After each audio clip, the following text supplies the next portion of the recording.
Akkam jirtu kabajamtoota hordoftoota chaanaalii qubeen saayit oduuwwan ijoo biyya keessaa fi naannoo gaanfa Afrikaa qabannee dhiyaanneerra. Har'a mormii gibira daldaltoota Jimmaa kutaalee biyya biroo aleensa gatii Itoophiyaatti hammaateen haleellaa diroonii mana amantaa irratti raawwatamee fi galii Itiyoo Telekoom akkasumas rakkoo paakeejii tajaajiltoota isaa irratti mudatu bal'inaan ilaalla. Hanga xumuraatti nu waliin tura. Yoo qophii keenya jaallattan like gochuu yaada keessan nuuf barreessuu fi maatii keenya ta'uuf subscribe gochuu hin dagatina. Kaapitaala keenya olitti gibirri nutti fe'amee daldaltoonni Jimmaa, Baalee, Bishooftuu fi Halaabaa mormii guddaa dhiyeessan.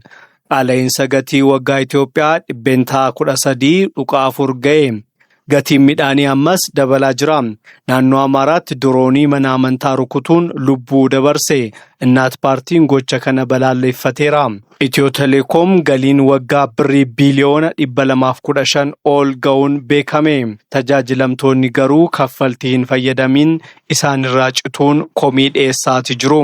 Pireezidaantiin Gibxii sirna kabaja waggaa 74ffaa warraaqsaa adoolessa 13 irratti nageenya naannichaa irratti ergaa jabaa dabarsan. Amma oduu bal'inaan. Mormiin kaffaltii gibiraa kutaalee Oromiyaa fi kutaalee biyyaa biroo keessatti hammaachaa jira. Daldaltoonni Jimmaa akka jedhanitti gibirri itti fe'amee kaapitaal isaan qaban caalaadha. Suuqiin koo birrii 100 hin guutu, gibirri natti dhufe garuu birrii 170 jechuun daldalaan tokko komiisaa dhiyeesseera. Suuqiiwwan daldaltoota kaffaluu didan Jimmaatti cufamuunis gabaafameera. Haaluma wal fakkaatuun Baalee Roobee keessatti gibirri daldaltoota irratti fe'amee dachaa 3 dabaluun isaa Jawaar Mohaammed gabaaseera. Bishooftuu keessatti ammoo daldaltoonni kaffaltii kurmaannaa 3 duraan kaffalan akka gargaarsa mootummaatti akka ilaalamu itti himamuun mufannoo guddaa uumeera. Halaabaa Qullubbiitti daldaltoonni murtii gatiin gibiraa dabaleera jechuun gibira itti fe'ama kaffaluu dadhabuun daldala dhiisaa jiru. Mootummaan rakkoo bajetaa guddaa waan qabuuf galii keessoo sassaabuuf jecha tilmaama gibiraa gabaa keessa jiruun ala ta'ee daldaltoota irratti fe'aa jira. Kun immoo daldaltoota xixiqqaa hiyyummaatti deebisa. Daldaltoonni daldala isaanii yoo dhiisan gabaa keessatti hanqinni oomishaanii uumamaa, kun ammoo itti dabalee qaala'insa gatii uummata irratti uuma. Gibirri haqa irratti hundaa'uu dhabuun isaa mormii uummataa gara fincilaattis geessisuu ni danda'a. Gibirri daldaltoota irratti fe'amaa jiru kun qaala'insa gatii gabaa keessa jiru waliin wal simachuu dadhabuun isaa daldaltoonni daldala isaanii akka dhiisan gochuu danda'a. Kun ammoo kallattiin hiyyummaa hawaasa irratti dhiibbaa fida. Mootummaan rakkoo bajetaa isaa guutachuuf yeroo carraaqu rakkoo uummataa harka qalleeyyii akka hin miinne of eeggannoo gochuu qaba.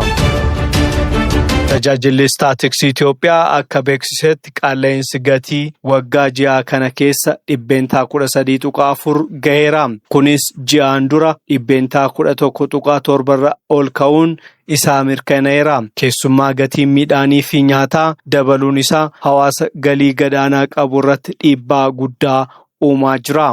Naannoo Amaaraa Walloo Kibbaa Aanaa Booranaatti haleellaa diroonii mana amantaa Abbaay Qiddist Arseemaa irratti raawwatameen lammiileen 2 battalatti yoo ajjeefaman kanneen 14 ammoo madaa'aniiru. Innaat paartiin ibsa baaseen gochi kun ta'ee jedhamee kan raawwatame fi qabeenya amantaa kan balleessedha jechuun balaaleffateera.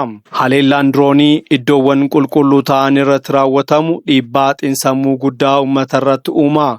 Kun nageenya amantaa fi uummataa gidduu jiru booressuu bira darbee mootummaa irratti mufannoo gad fageenya qabu uuma.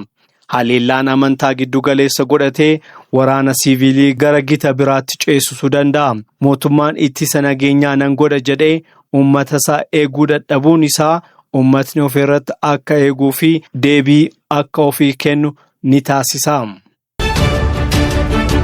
Itiyoo Telekoom bara bajataa 2018 keessa birrii biiliyoona 215 galii argachuun isaa fi lakkoofsi maamiltoota isaa miiliyoona 90 ol ga'uu beeksiseera. Haa ta'u malee tajaajilamtoonni komii cimaa dhiyeessaa jiru. Keessumaa namoonni unlimited package utuu isaan hin fayyadamin kaffaltii dabalataa gaafatamaa jiraachuun maamiltoota biratti komii uumeera. Itiyoo Telekoom milkaa'ina isaa kabajuuf maamiltoota hundaaf kennaa daataa fi sagalee guyyaa 3 turu kenneeti jira. Itiyoo Telekoom galii isaa qofaatti amanee itti qufiinsa maamiltoota dagateera. Biyya tokko keessatti tajaajila telekoomii qophaa yookaan dhuunfaa yoo ta'u, kaampaaniin sun maamiltoota isaa gowwoomsuun salphaa ta'a. Kennaan guyyaa 3 kennamu komii kaffaltii dabalataa jiru jala uummata gowwoomsuuf kan yaadame fakkaata. Sirni herreegaa kaampaanichaa iftoomina dhabuun isaa gabaa dorgommii qabuuf qophii ta'uu dhabuusaa agarsiisa. Durataan Koomishinii Gamtaa Afrikaa Mohaammed Ali Yesuuf haleellaa Huutiin galaana diimaa irratti raawwattu balaaleffataniiru. Gochi kun nageenya daldala addunyaa fi diinagdee Afrikaa irratti balaa guddaa qaba jedhan. Gama biraatiin pirezidaantiin Gibxii Abdel Fattah al-Sisi warraaqsa adoolessa 23 irratti haasaa taasisaniin Gibxiin dantaa ishee kabachiisuuf nageenya naannoo gaanfa Afrikaa irratti dhiibbaa ishee itti fufsiisti jedhaniiru. Ergaan isaanii nageenya galaana diimaa fi iddoowwan dhiibbaa Gibxii qaban irratti kan xiyyeeffatedha.